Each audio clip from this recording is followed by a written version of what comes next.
Hi guys. तो आज हम देखेंगे कि सी लैंग्वेज में अरिथमेटिक ऑपरेशंस कैसे किए जाते हैं। सो अरिथमेटिक ऑपरेशन जिनको पता नहीं होगा उनको बता दूं कि जो हमारे ऑपरेशंस होते हैं जैसे कि एडिशन, सब्ट्रैक्शन, मल्टीप्लिकेशन, डिवीजन, तो उन ऑपरेशंस को हम कहते हैं अरिथमेटिक ऑपरेशंस। तो लास्ट वीडियो में हमने देखा था कि स्कैनफ और प्रिंटफ का यूज़ क्या होता है, और उससे पहले हमने देखा था कि डेटा टाइप्स और वेरिएबल्स क्या होते हैं। तो उन चारों कॉन्सेप्ट्स का यूज़ करके और कुछ इन्फॉर्मेशन छोड़ के हम ये वाला वीडियो जो है वो देखेंगे। तो सबसे पहले एक फ़ाइल बना लेता हूँ, operations underscore sorry dot C. ठीक है। अभी सबसे पहला रिचुअल जो होता है कि hash include stdio dot h in main round bracket curly brackets. तो सबसे पहले हम जो है दो वेरिएबल्स को असाइन कर देते हैं which is int A semicolon int B.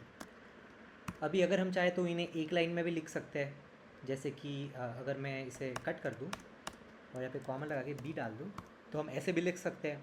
But ये आप तब कीजिएगा जब आप थोड़ा सा ज़्यादा बड़ा कोड लिख रहे हैं और आपको टाइम बचाना हो, मगर अभी हमें टाइम का एज सच कोई रिस्ट्रिक्शन नहीं है, तो हम अलग अलग लिखेंगे ताकि वो समझने में भी थोड़ा सा ईजी हो जाए। क्योंकि इनिशियली अगर आप एक लाइन में सब चीज़ें लिखेंगे तो वो कन्फ्यूजिंग कुछ कुछ बच्चों के लिए हो सकता है। तो इंट ए और बी हमने दो वेरिएबल्स असाइन कर दिया। अभी हम यूज़र से इनपुट लेंगे, यानी कि हम यूज़र को ए नंबर की वैल्यू क्या चाहिए और बी नंबर की वैल्यू क्या चाहिए, ये हम यूज़र से पूछेंगे। तो उसके लिए हम डालेंगे प्रिंटफ और हम पूछेंगे यूज़र को एंटर वैल्यू ऑफ ए, या फिर हम डालेंगे enter value of first number. ठीक है। इसको कॉपी कर लूँगा ताकि मुझे वापस लिखना ना पड़े। सेमीकोलन देके हम लोग करेंगे स्कैनफ, यहाँ पे हम लोग डालेंगे %d और कॉमा देके हम लोग डालेंगे एंड ए। ठीक है। तो हम पहले इन दो लाइंस का मीनिंग समझ लेते हैं। हमने प्रिंटफ डाला। प्रिंटफ एक हम कह सकते हैं कि एक डेकोरेटिव स्टेटमेंट है। इसकी अगर आप नहीं डालेंगे तो भी कोई प्रॉब्लम नहीं है। ये जो है inter value of first number है, ये स्टेटमेंट अगर आप नहीं डाला तो भी कोई प्रॉब्लम नहीं है, बट वो एक बेटर अंडरस्टैंडिंग देती है कि हमें यूज़र से चाहिए क्या। तो printf inter value of first number and last में हमने सेमीकोलन दे दिया। ये स्टेटमेंट जो है यूज़र को बताएगी कि भाई अपना फर्स्ट नंबर एंटर करो। फिर उसके बाद जो है हमारा कंपाइलर जो है यूज़र से इनपुट मांगेगा। अब इनपुट होगा %d, बिकॉज हमने यहाँ पे इंट लिखा है इंट, तो यूज़र से वो %d मांगेगा और उसे जाके स्टोर कर देगा ए में। ठीक है। ये हो गया हमारा ए के बारे में, यानी कि फर्स्ट नंबर के बारे में। अभी मैंने इसको कॉपी पेस्ट कर लिया और यहाँ पे हम डालेंगे inter value of second number %d और यहाँ पे आएगा एंड बी। तो यहाँ पे मैंने किया गया। अभी मैं जो कि मैंने फर्स्ट नंबर मेरा ले लिया यहाँ पे, अभी मैं सेकंड नंबर ले लूँगा, जिसके लिए मैंने यूज़र को बोला कि भाई प्लीज़ अपना सेकंड नंबर इनपुट दो, और हम उसे स्टोर करेंगे %b, यानी कि b में जाके स्टोर करेंगे। ठीक है। जो कि ऑब्वियसली %d है हमारा फॉर्मेट स्पेसिफायर। ठीक है। तो अभी जो है ये हमारा हो गया बेसिक, जो हमने पहले भी किया हुआ है पिछली वीडियो में। अभी इसके आगे जो पार्ट होगा वो हम नया सीखेंगे, जो कि है अरिथमेटिक ऑपरेशंस। तो अरिथमेटिक ऑपरेशन में हम क्या करेंगे, हम पहले दे देंगे इंट सी करेंगे। ठीक है। सॉरी, इंट ऐड कर देंगे। ठीक है। यानी कि ये हमारा स्टोर करेगा एडिशन, जो हमारा ए रहेगा और बी रहेगा, उन दोनों का एडिशन ये पर्टिकुलर वेरिएबल अपने अंदर स्टोर कर लेगा। तो हमने ए प्लस बी और सेमीकोलन। ठीक है। तो यहाँ पे हो क्या रहा है, हमने एक मेमोरी लोकेशन ली, उसको हमने इंटीजर बना दिया। इंटीजर बनाने के बाद हमने उसको नाम दे दिया ऐड यानी कि बेसिकली एडिशन का मैंने शॉर्ट फॉर्म करके ऐड लिखा, और उसके अंदर हमने a प्लस बी की वैल्यू जो है वो स्टोर कर दी। अभी हम ऐसा चारों ऑपरेशंस के लिए करेंगे। Int sub equal to a minus B. ठीक है। इंट डिफ यानी कि डिफरेंस करेंगे equal to a into B semicolon. Int div, ठीक है, यानी कि डिवीजन जो होगा वो होगा हमारा a परसेंट बी, ठीक है। ये जो है हमने इंट ऐड, इंट सब, इंट डिफ और इंट डिव ये जो किया है हमने, ये नहीं किया होता तो भी चलता, but because we are a beginner, as a complete beginner अगर हम ये करें तो अच्छी बात है, क्योंकि that will give us a better understanding of how things are going on, ठीक है। अभी हमने ये पूरा जो है यहाँ पे कैलकुलेशन अपना परफॉर्म कर लिया। अभी यूज़र जो भी ए नंबर इनपुट में देगा या फिर जो भी बी नंबर इनपुट में देगा, उसके हिसाब से यहाँ पे सारे कैलकुलेशंस होंगे, ठीक है। अभी हम लोग प्रिंट करेंगे the addition of the two numbers is percent D, because एक इंटीजर वैल्यू हमें मिलेगी, और यहाँ पे हम डालेंगे ऐड, बिकॉज हमें इस परसेंट डी को जो है वो ऐड से रिप्लेस करना है, और ऐड बेसिकली क्या है, हमारा ए प्लस बी, ठीक है। यहाँ पे हम लोग अभी ये सेम जो चीज़ है इसे 4 बार कॉपी पेस्ट कर लेंगे, और यहाँ पे हम लोग लिखेंगे the subtraction the two number is, यहाँ पे सब, यहाँ पे द मल्टीप्लिकेशन, क्या पाएगा डिफ। आई एम सॉरी, मैंने शायद से यहाँ पे गलती से लिखा, मल्टी लिखना चाहिए था मुझे यहाँ पे, क्योंकि मल्टीप्लिकेशन होता है, और यहाँ पे मुझे डिफ लिखना चाहिए था क्योंकि डिफरेंस होता है। तो यहाँ पे हम लोग लिखेंगे डिफ, और यहाँ पे हम लोग लिख देंगे मल्टी, ठीक है।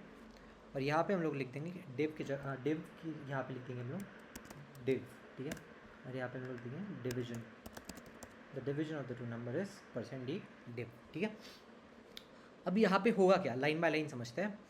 इंट ए हमने असाइन किया ए का वैल्यू, यहाँ पे होगा असाइन बी का वैल्यू, यहाँ पे हम लोग ask the user for number 1, ठीक है। Assign value of number 1 to a, ठीक है। यहाँ पे हमने असाइन ए एज इंटीजर किया था, इंटीजर, ये याद रखिएगा। यहाँ पे 2 बार असाइन कर रहे हैं हम, पहले तो यहाँ पे असाइन हो रहा है, बट यहाँ पे हम ए को एज अ इंटीजर असाइन कर रहे हैं, यानी कि भाई हमारा ए जो वेरिएबल है वो इंटीजर है, और यहाँ पे हम लोग जो है 1 को जो है ए में असाइन कर रहे हैं, यानी 1 को ए में स्टोर कर रहे हैं। तो यहाँ पे हम बेसिकली लिखते हैं stores value of number 1, stores value of number 1 to a, ठीक है। यहाँ पे भी हम सेम है, ask the user for number 2, and यहाँ पे हम लोग क्या कर रहे हैं, basically stores the value of number 2 to b, ठीक है। सो यहाँ पे यहाँ तक क्लियर हो गया। अभी यहाँ पे हम लोग कर रहे हैं वी आर डूइंग एडिशन, ठीक है। वी आर डूइंग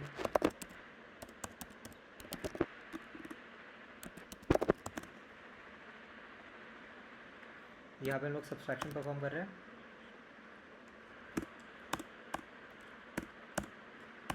यहाँ पे हम लोग मल्टीप्लिकेशन परफॉर्म कर रहे हैं,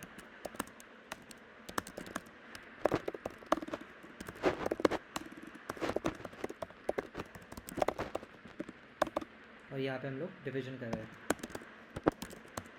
ठीक है। यहाँ पे हम लोग प्रिंट कर रहे हैं, प्रिंट द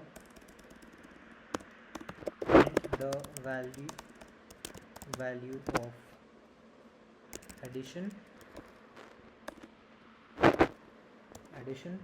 यहाँ पे हम लोग सब्सट्रैक्शन का प्रिंट कर रहे हैं। सब्सट्रैक्शन मैं पूरा नहीं लूँगा, शॉर्ट फॉर्म में लिख रहा हूँ। यहाँ पे हम लोग मल्टीप्लिकेशन का करेंगे, मल्टीप्लिकेशन का, और यहाँ पे हम लोग करेंगे डिवीजन का, ठीक है। तो बेसिकली अभी हम इस पूरे प्रोग्राम को रन करके देखेंगे। तो यहाँ पे उसने पूछा inter value of first number, हम डालेंगे 2, inter value of second number हम डालेंगे 2। तो ओके, यहाँ पे मेरी छोटी सी गलती हुई कि मैंने यहाँ पे ये नहीं डाला, /n नहीं डाला। तो /n का बेसिकली क्या यूज़ होता है, ये हर जो लाइन है उसको नए लाइन पे प्रिंट करेगा, ठीक है। मतलब अभी बिना जो n था हमारे, मैं आपको दिखा देता हूँ, एक सेकेंड। तो यहाँ पे बेसिकली यहाँ पे मैंने नंबर डाला 2, यहाँ पे डाला 2। तो अभी देखिए the addition of the two number is 4, ये एक लाइन में प्रिंट हुआ। The subtraction of the two number is 0, the multiplication of two number is 4 and the division of two number is 0। I am really sorry, मुझे यहाँ पे जो है slash डालना चाहिए था, ठीक है। या so the division of the two number is 1, ठीक है। अभी ये सब जो है चीज़ें अलग अलग लाइन में प्रिंट हुई है, ये एक दूसरे में नहीं घुस रही है, क्योंकि मैंने यहाँ पे जो है /n का यूज़ किया है। ये अगर मैं /n यूज़ नहीं करता तो ये सारी लाइंस अपने अंदर घुस जाती, यानी कि इनमें कोई स्पेस नहीं रहता, ये एक ही लाइन में प्रिंट होती। तो बेसिकली अगर कोई भी लाइन हमें अलग अलग चीज़ों, अलग अलग लाइंस में प्रिंट करवानी है, स्पेशली जब 2 प्रिंटफ स्टेटमेंट साथ में आ रही हो या फिर 2 से ज़्यादा साथ में आ रही हो, तो बेटर है कि हम /n का यूज़ करें at the end of the statement, so अलग अलग लाइंस में आ जाएंगे। सो आई होप ये पूरा प्रोग्राम आपको समझा होगा, एंड बेटर है कि आप इसको खुद से प्रैक्टिस करें, ये सारी चीज़ें आप खुद बनाएं, एक दो बार देख के प्रैक्टिस करें। इससे पहले तो लिखिए कि चीज़ें काम कैसे कर रही है, और फिर खुद से इसे कोड करिए देखें। टाइम लगेगा इसको सारी चीज़ों को सीखने में, specially when you are a beginner, but then over time it will be easier for you to learn. So that's all for today's video, and we'll learn something more in the next video. Maybe we'll try to solve some questions.